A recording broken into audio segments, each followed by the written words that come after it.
Bom, agora que nós entendemos um pouco mais do detalhe de como o Git funciona, a gente pode olhar para os vários tipos e grupos de comandos que ele tem e a gente vai facilmente entender o que cada um desses grupos faz.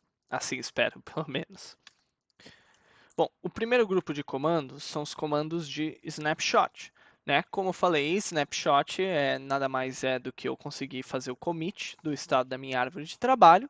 Então, todos esses comandos aqui vão estar muito mais relacionados ao controle do estado de um determinado objeto, de um determinado arquivo, de um determinado conteúdo dentro do meu diretório de trabalho. Alguns desses comandos a gente já conhece. O git add, por exemplo, é aquele cara que vai atualizar o índice, ou seja, ele vai adicionar as modificações de um determinado arquivo para a fase de staging. Né? Então, ele vai mudar o estado de um arquivo de modificado para staging, né? Para que eles entrem no próximo commit. O git status, por outro lado, vai modificar quais são todas as modificações que foram feitas até agora no meu diretório de trabalho com relação ao commit atual que eu estou, que é para onde o head aponta. Ou seja, ele vai me dizer todas as modificações, conflitos que eu tenha, né, que ainda não foram, que não passaram por um novo commit. Tá? Então ele me mostra tudo que foi adicionado, tudo que ainda está modificado e assim vai. O diff, por outro lado, ele vai mostrar as diferenças, né, entre duas árvores. Tá? Então, o diff, inclusive, é um comando que eu posso passar dois branches diferentes, chamar o diff, e verificar qual que é a diferença entre essa árvore que eu estou trabalhando e, eventualmente, uma outra árvore de trabalho. E ele vai me mostrar quais são todas as diferenças entre os vários commits que foram gerados, novos arquivos e assim vai. O commit, você já conhece, ele é utilizado para salvar o estado, então mudar de staging para committed, o estado dos vários objetos que estão na minha árvore de trabalho. O notes, basicamente, isso aqui é muito raro de ser utilizado, mas a gente pode colocar anotações em objetos. Tá? Então, eu posso literalmente pegar, como se fosse um comentário.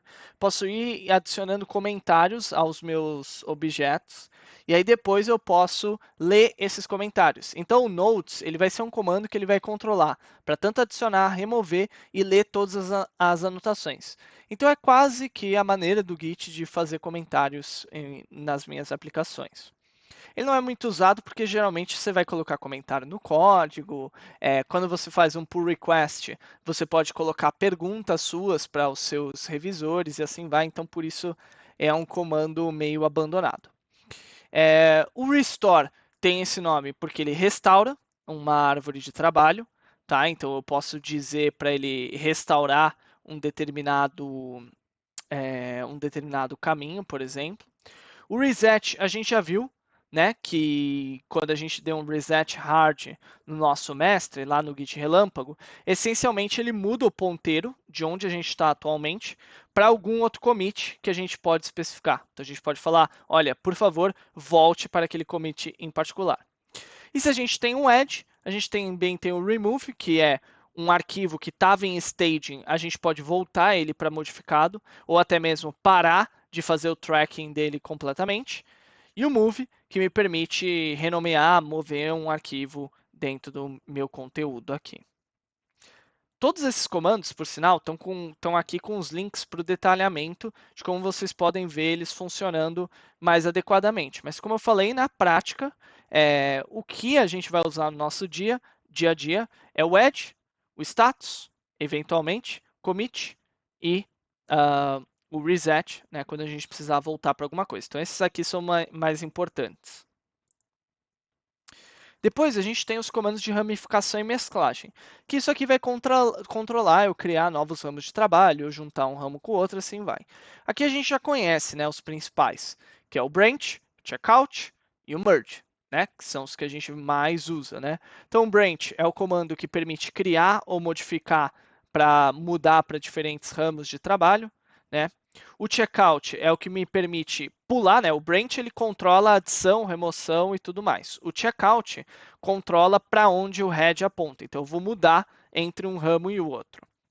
O switch ele, na verdade, ele é muito parecido com o checkout, por isso ele não foi, um, ele está meio abandonado, é muito raro você utilizar isso, mas a ideia é que você faça o switch para um ramo específico e aí tudo é atualizado para coincidir com o ramo. O merge é o que a gente já sabe, que permite juntar dois ramos de trabalho diferentes. E a gente tem o merge tool. E aí o merge tool, ele é como se fosse uma interface CLI da linha de comando, que permite você fazer o merge entre duas árvores de maneira mais eficiente. E passar configurações específicas e tudo mais. A gente raramente vai usar o merge tool, porque as IDEs geralmente têm ferramentas de merging que são interfaces gráficas são muito melhores. Tá? E a gente vai ver isso quando eu começar a falar sobre o PyCharm. O log, ele exibe todos os registros de commit, então ele vai exibir as várias mensagens que a gente fez, que foi comitando ao longo do tempo. E o stash é um comando interessante, porque o stash ele permite como se fosse um salvar temporário. Tá? Então ele salva um estado atual das modificações que eu fiz, mas ele não faz o commit das modificações que eu fiz. Então, uma das maneiras de você usar o stash, por exemplo, é se, vamos supor, você está trabalhando num determinado ramo, aí você fez umas modificações naquele ramo, mas você ainda não deu commit nessas modificações, aí, sei lá, você quer olhar outro ramo de trabalho. Mas, putz, se eu for olhar outro ramo de trabalho, eu vou perder todas as modificações que eu fiz, né? Porque eu ainda não dei commit nas minhas modificações. Então, o que eu faço? Eu dou um git stash para meio que salvar a condição atual do meu ramo de trabalho. Aí eu posso trocar de branch para ir para um outro branch qualquer e ver, sei lá, o que eu estiver procurando, se eu quiser olhar para algum código como ele foi modificado, qualquer coisa assim. Depois eu posso voltar para o meu diretório de novo e rodar de novo o git stash para ele trazer de volta as modificações. Então é meio um salvar temporário, como eu falei. O tag, que a gente vai usar muito quando a gente estiver falando de automação, né, que a gente vai ver isso muito no Jenkins e quando falar de MLOps, mas basicamente o que ele faz, ele dá uma tag de referência, ele meio que dá um nomezinho para um commit específico, tá? Que o commit, como vocês viram, é um código hash gigante. A tag meio que dá um nome humano para aquele commit específico e permite a gente identificar mais claramente aquele commit. E o worktree é um comando que permite você trabalhar diretamente, gerenciar a árvore de trabalho que está conectada no repositório, que também é um comando que a gente raramente usa. Então aqui o importante é lembrar do branch, checkout e o merge. Eventualmente você vai usar também o stash aqui. Comandos de atualização e compartilhamento, né? Na verdade, esses são muito importantes, né? E aqui, com exceção do submodule, todos a gente usa com uma certa recorrência. O fetch, como eu falei, ele atualiza todo o conteúdo do repositório remoto para o repositório local. Então, por exemplo, se tem um usuário que criou um novo branch e empurrou esse branch para o repositório remoto, seu repositório local não vai saber da existência desse branch até você chamar o git fetch. Então, o git fetch é o que vai atualizar todo o conteúdo, tudo que foi feito de modificação do repositório remoto.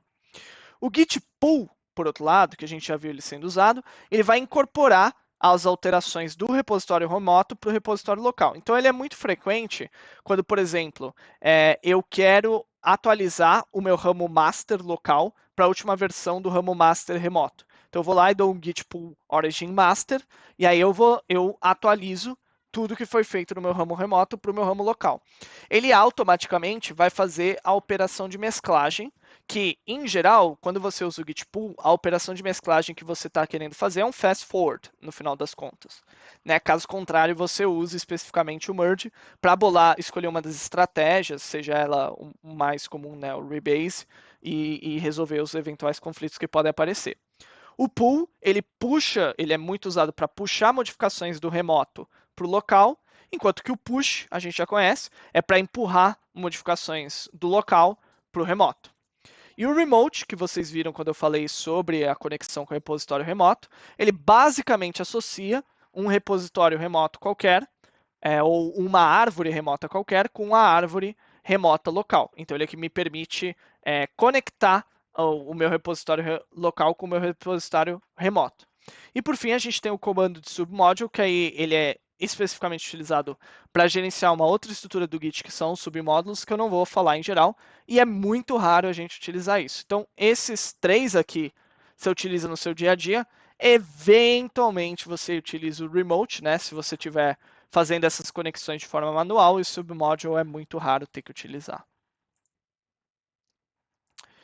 Bom, a gente tem um conjunto de comandos que são utilizados especificamente para avaliar o estado atual do meu repositório. Então, entender exatamente quais modificações eu fiz até o momento, em comparação com outros ramos, por exemplo, ou até em comparação com o conteúdo remoto. Então, o objetivo desse conjunto de comandos é meio que entender o estado atual do que você está trabalhando. Então você tem o Git Show, que vai permitir mostrar os conteúdos dos vários tipos de objeto que a gente tem dentro do Git. O log, que vão permitir aparecer todas as mensagens de commit que foram trabalhadas. O diff, que a gente já falou, que permite comparar a diferença entre dois repositórios, por exemplo. O diff tool, que permite a gente fazer revisões, ou seja, fazer alguns tipos de customizações em cima do diff. E ele pode ser feito de uma forma iterativa. Então ele é um diff só que melhor. O range diff, que vai basicamente comparar as diferenças entre duas versões, duas correções, entre dois commits, por exemplo. O short log, que é um log resumido, essencialmente. E o describe, que é um comando que localiza a tag mais recente. Então ele é muito usado quando, por exemplo, a gente quer ver quais foram as últimas versões de release que foram colocadas dentro do meu master, tá? Então, assim, em geral, a gente não usa nenhum dos comandos de inspeção em comparação. É mais raro a gente fazer o uso deles. Eventualmente o log e o diff, mas no geral esse é um grupo de comandos que acaba sendo ignorado por ferramentas melhores que temos disponíveis. A gente tem os comandos de correção e debug, que são os comandos que são utilizados essencialmente para ou avaliar quais foram as modificações, ou eventualmente tratar essas modificações, como por exemplo os problemas de mesclagem. Então, o apply, por exemplo, ele vai justamente ler a saída do diff e aplicar os diffs dentro dos vários arquivos. O cherry pick, que vocês já viram, ele meio que resolve conflitos quando escolhendo quais que são os commits corretos. O diff eu já falei algumas vezes, mas de novo é para verificar modificações entre dois. O rebase, que a gente viu que é para resolver conflitos, né, de uma forma iterativa, que eu posso fazer de forma iterativa, mas essencialmente ele muda o ramo raiz, vamos dizer, o snapshot raiz de um determinado ramo para uma outra referência, para depois refletir diferenças manualmente. O revert, que como eu falei, ele volta o estado de vários arquivos para o estado sem modificação, então ele reverte todas as modificações. O bisect, essencialmente, é um comando de debug que é utilizado para verificar em qual commit foi gerado um determinado tipo de conflito ou de erro. Então, por exemplo, se você dá um git merge com um outro ramo qualquer, e aí você não sabe da onde veio um determinado conflito e você não consegue entender exatamente por que foi feito de uma determinada maneira, você pode usar o git bisect e ele vai te ajudar a entender onde foi que o problema aconteceu. O git blame, ele vai informar quais foram as linhas de revisão, então você meio que pode entender quem e quais linhas foram modificadas pela última vez de um determinado arquivo. E o git grep, ele procura determinados padrões nos arquivos rastreados e aí ele permite identificar quais são os blobs, né, as bolhas, que estão de um determinado arquivo. Então você pode fazer o git grep, por exemplo, estrela logs, e ele vai listar todos os blogs que estão associados a arquivos de logs, e aí isso é uma maneira de você navegar no seu workspace para ver as últimas versões e últimas modificações de determinados conteúdos. De novo, aqui, em geral, a gente vai olhar para o base, o revert e o cherry pick. Os outros, em grandes linhas, a gente acaba não olhando muito em geral.